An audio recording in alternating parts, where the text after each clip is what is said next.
next speaker is Dr. Tanis Lovercheck-Saunders. She's at Casper College and she's a history instructor.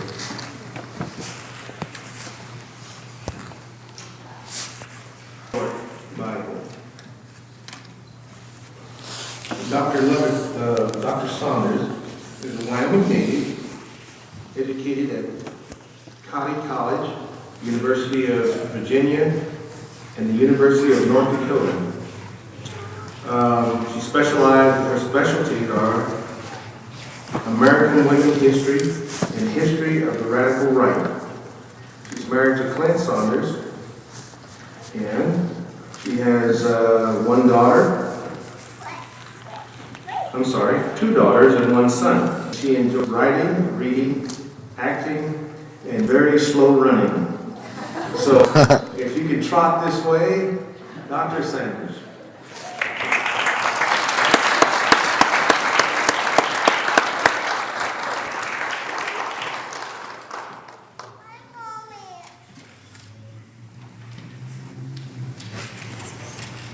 Thank you so much. It's an honor to be here today.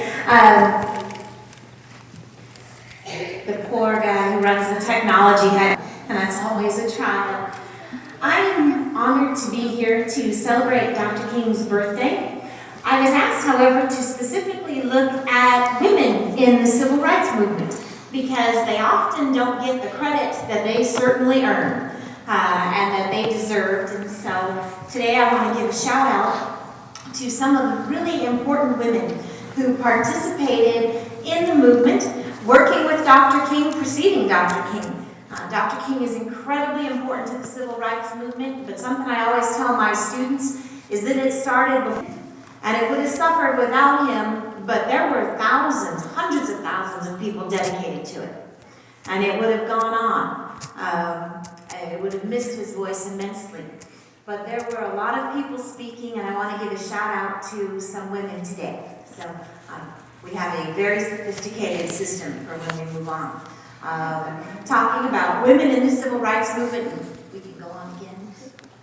First, I want to give a shout out to Septima Clark, who is sometimes called the grandmother of the civil rights movement. She worked with Dr. King. She worked earlier with Thurgood Marshall.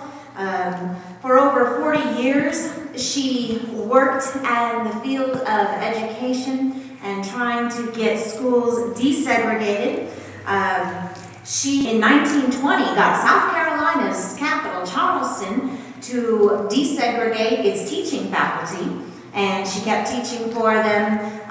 She got fired in '56 because she refused to say the NAACP was a communist organization, which in that era they were trying to say. She sets up citizenship schools in Tennessee to try to get African Americans to be able to pass the very unfair literacy test. She went on later in life to go back to Charleston. She not only got her teaching position back, but became the first black woman to be on the Charleston School Board, that home of the Confederacy. Had a very hard time dealing with Ms. Clark. Rosa Parks, probably one of the few names that many will recognize. So it's not a surprise that I'm bringing Ms. Parks up here, but there's a lot about her story.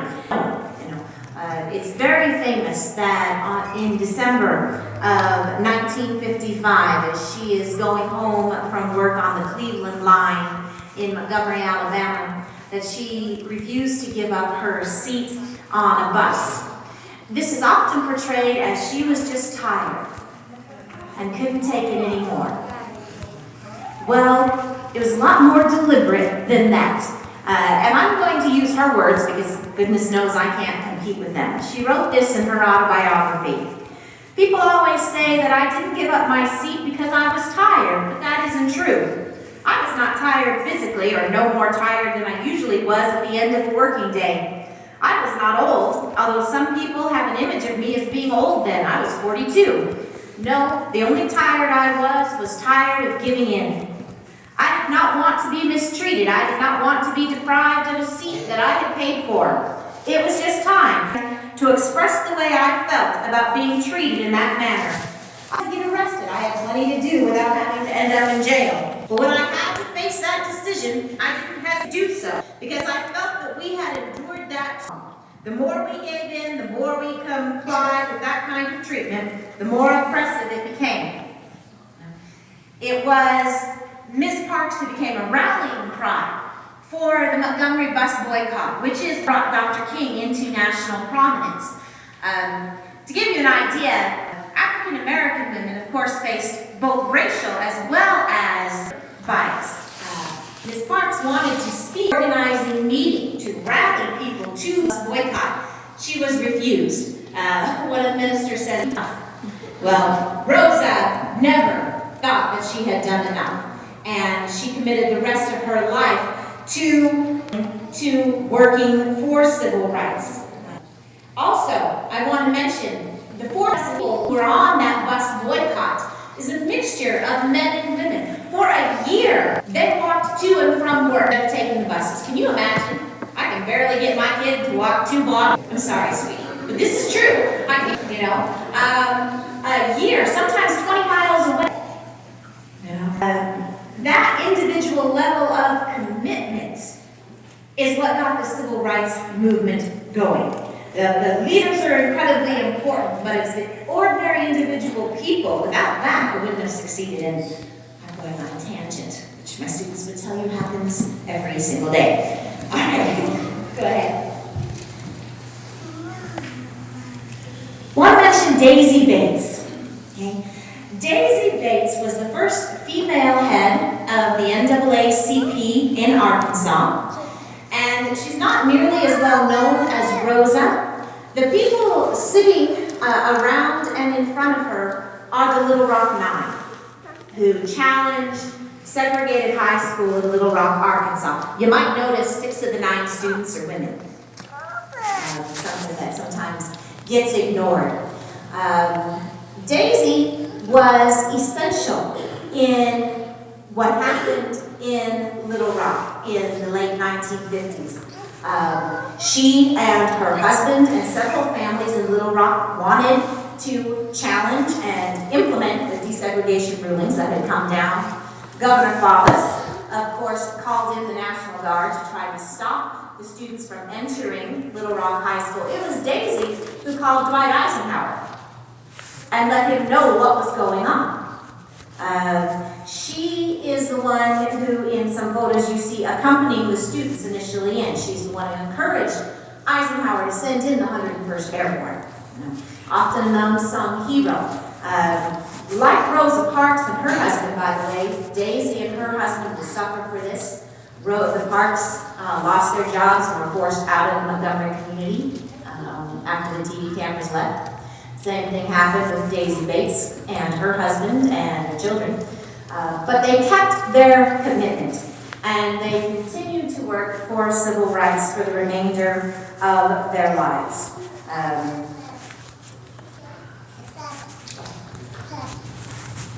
Clara Looper is who you see on the screen there. And Clara Looper is one of my favorite people I'm bringing up because she was a history teacher. In Oklahoma City. Something I didn't know until I did research on it is that the first student sit-in actually wasn't in Greensboro, North Carolina at a Woolworth counter in 1960. That's the most famous things going. But Clara Looper led, I think it was 17 of her history students in a sit-in at a Katz counter, which is kind of like a Woolworth, in Oklahoma City in 1958.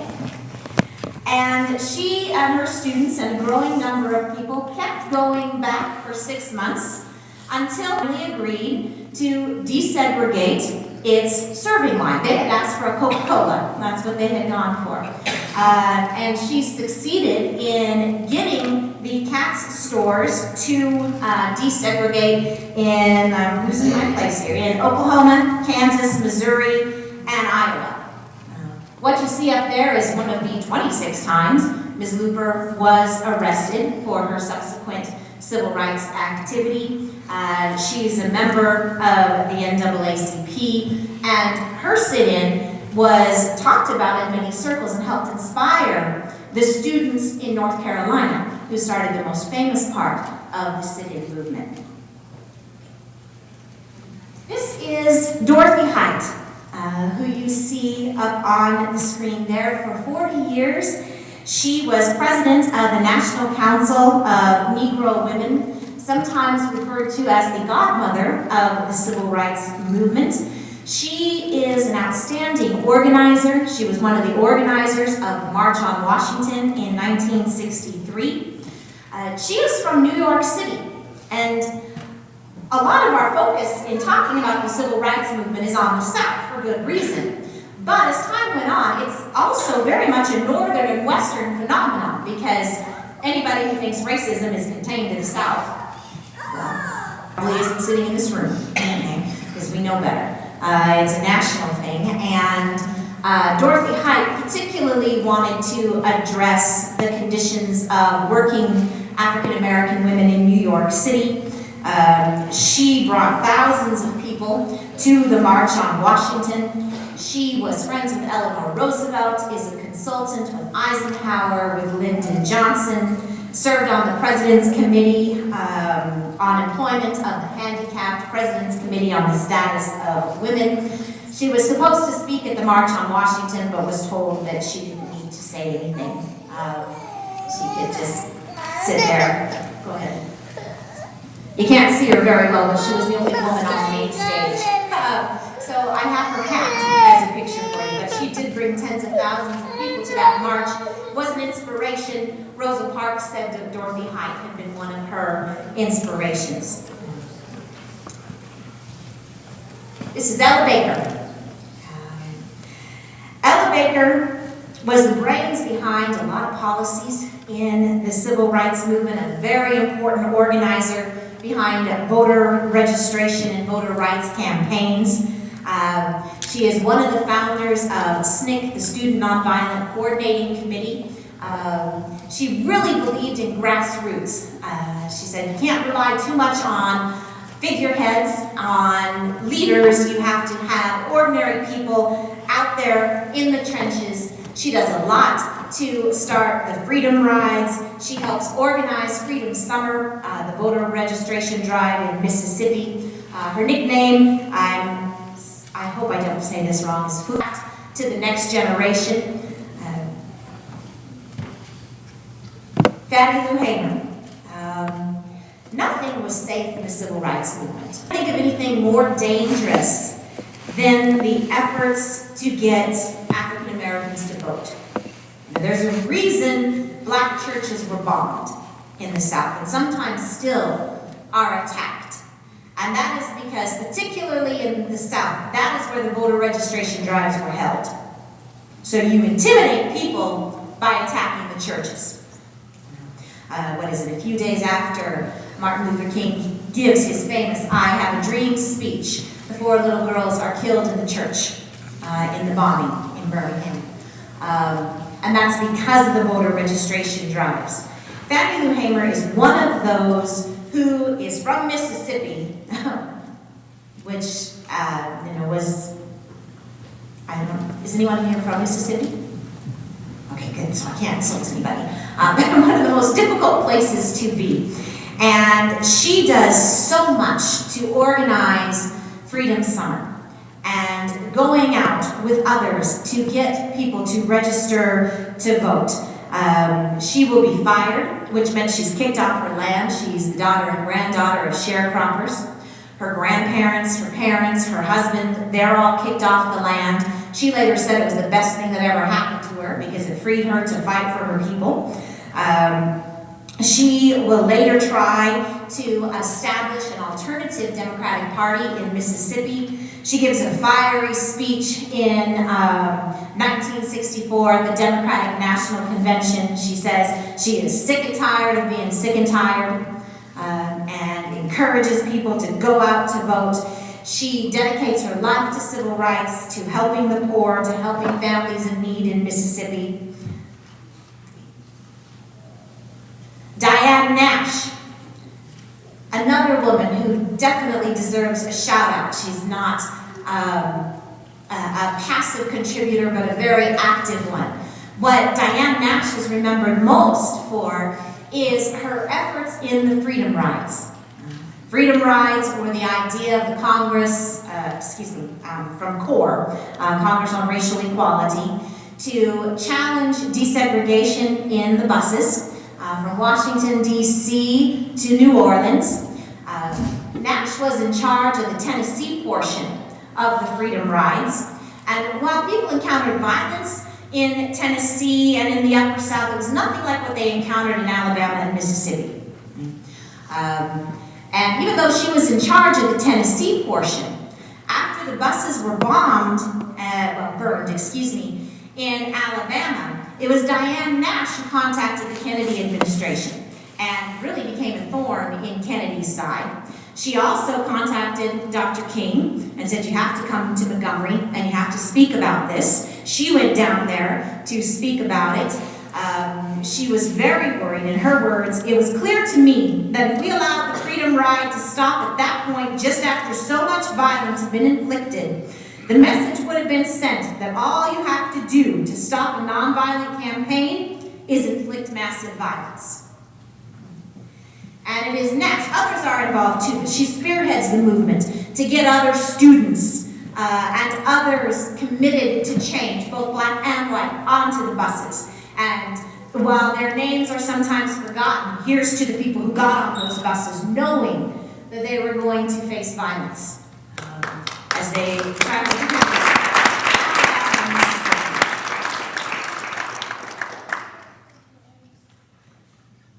The last person I want to mention is Ruby Bridges. I have daughters, and I can't imagine them going through what Ruby Bridges was. She wasn't a woman at the beginning of the civil rights movement. She was 6. She's in New Orleans. She qualifies to take a test to see if she can attend a white school, a test that was designed to have the students fail. And I bring her up because Ruby Bridges and her family deserve the credit. Her father did not want her to take the test. Her mother did. Her mother was really a driving force behind getting Ruby in there. And Ruby Bridges passed the test in New Orleans. She'd been born in 1954, the same year, by the way, as the Brown versus Board of Education ruling, but it didn't, having the court say something isn't the same as having the law implemented. And she's trying to get it implemented in grade school in New Orleans. And you see a picture of her on her first day, flanked by federal marshals, going into the school. The other is later in the year, coming out of the school. The white parents wouldn't let their kids go to school. At first it looked like it wasn't going to happen. None of the teachers would teach her, except for one, Mrs. Henry. Mrs. Henry was originally from Boston. And she had come down to New Orleans and was hired, and for a year she sat side by side with Ruby teaching. Of course, she got fired, and her husband got fired, and they got forced out of town. But Ruby kept going. The following year, the marshals were also removed. But some of the white children began to come back. But I can't imagine the bravery. The Little Rock Nine are impressive. And the amount of violence they endured in high school is mortifying. But can you imagine being 6 and having the parents of some of the white children come up with a black doll in a coffin and give it to you? Can you imagine being the parents and still having the commitment to send her to school? I suffer terrible mama bear syndrome. And I don't know that I could have done it. They were right. That was the way to challenge the system. I admire them so much for that. And I have a tendency to go on and on, so I want to skip to my conclusion here. Oh, you can go back to that picture. Sorry. Like I said, I have a very sophisticated system here for moving this screen forward. The women I mentioned are but a few. the vast majority of men and women in the civil rights movement's names didn't get down in history books. They're the 40,000 who walked to work for a year. That still amazes me, because they don't walk in peace. They're the thousands who sit at lunch counters. They're the parents who had to have had their hearts in their hands as their kids went to school, knowing the violence that their children are going to face. They really are the ones who deserve the shout out. And I think Dr. King would agree with that. I want to end with two quotations from Dr. King, two of his lesser known things, but I think especially given the theme of service that we are emphasizing today, I think they fit the situation well. He advised people, whatever career you may choose for yourself, doctor, lawyer, teacher, let me propose an avocation to be pursued along with it. Become a dedicated fighter for civil rights. Make it a central part of your life. It will make you a better doctor, a better lawyer, a better teacher. It will enrich your spirit as nothing else possibly can. It will give you that rare sense of nobility that can only spring from love and selflessly helping your fellow man. Make a career of humanity. Commit yourself to the noble struggle for human rights. You will make a greater person of yourself, a greater nation of your country, and a finer world to live in. He also said, everybody can be great because anybody can serve. You don't have to have a college degree to serve. You don't have to make your subject and verb agree to serve. You only need a heart full of grace, a soul generated by love. Thank you.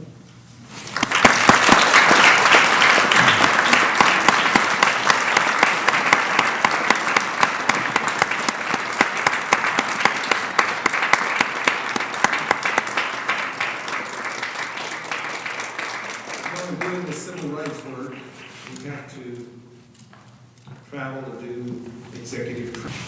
In listening to Dr. Saunders talk today, I heard something that I hear in our training. Now, there is only one people that were treated worse than the slaves in this country. And that was the white people that helped black people advance in this country.